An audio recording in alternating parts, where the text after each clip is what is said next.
අයිබෝන් මම කතා කරන්න ප්‍රධාන වශයෙන් මේ දියවැඩියා ප්‍රශ්න ගැන මේ සීනි බලන මීටරයක් තිවුණට ඒක ගාන හරියටම හරි කියලා හැමතිස්සෙම 100% විශ්වාස කරන්න එපා. මොකද ඇමරිකාවේ මිනිස්සු 7 දෙනෙක් මැරිලා තියෙනවා සීනි බලන මීටරෙන් සීනි බැලුවහම ඒක අඩුයි කියලා දාලා තින්නේ.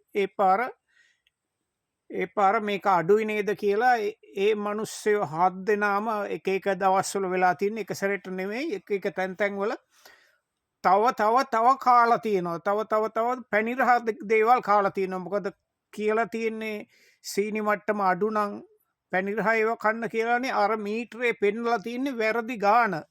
ඒක බොහොම ප්‍රසිද්ධ මීටර જાතියක්.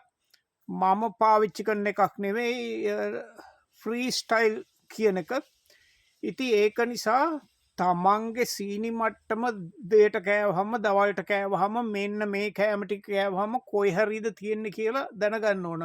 අනිත් එක තමයි විශේෂයෙන්ම මේ දැන් නම් අවුරුද්ද ඉවර වෙලා මේ උත්සව සමයන් තියෙනකොට ඊළඟට උත්සව වලට ගියහම වෙඩින් වලට ගියහම පාටි වලට ගියහම සීනි මට්ටම පාලනය කරගන්න බැරි වෙන්න පුළුවන්. ඉතින් එහෙම අවස්ථාවල් ගැන තමන්ගේ වෛද්‍යවරයා එක්ක කතා කරගෙන මොකක් හරි විසඳුමක් හදාගන්න ඕන. මේ වෙලාවට ගන්න පුළුවන් සීනි මෙහෙම කෑමක් කනවා නම් මේ බෙහෙත ගන්න කියලා.